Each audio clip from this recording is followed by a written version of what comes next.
At araw po ngayon ng Miyerkules, alamin muna natin ang sitwasyon dyan sa Baclaran Church. May report si Bien Manalo live.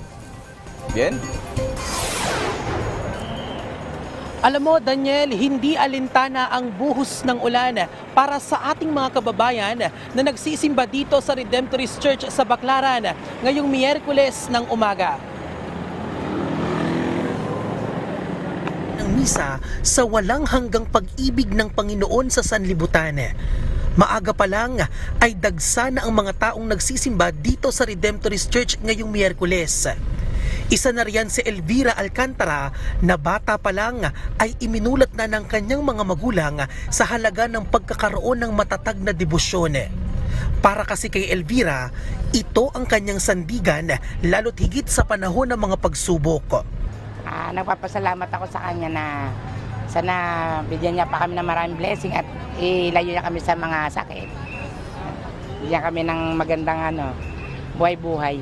Nakasanayan na rin ni Bless Salonga na mahigit 5 dekada ng deboto ng Birheng Maria ang pagsimba sa Baclaran tuwing Miyerkules. Bagay na nais niyang ipasa sa kanyang mga anak at apo. Napanalangin ko po, malakas po ang pangtawan namin. At saka po yung bigyan po kami ng mahabang buhay pa, saka matanggal yung mga aming nagkaramdaman. Meron pa ring live broadcast ang misa sa social media platform ng Redemptorist Church para sa mga hindi makakadalo ng personal. Buhay na buhay naman ang mga nagtitinda sa paligid ng simbahan. Naabutan pa namin ang garbage truck ng LGU na regular na nangungulekta ng basura sa paligid ng simbahan. May mga nakaantabay pa ring mga pulis sa paligid ng simbahan para mapanatili ang kaayusan at seguridad.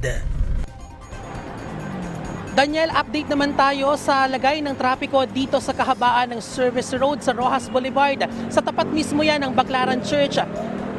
Sa mga oras na ito, Daniel, ay maluwag pa naman ang usad ng mga sasakyan doon sa southbound lane.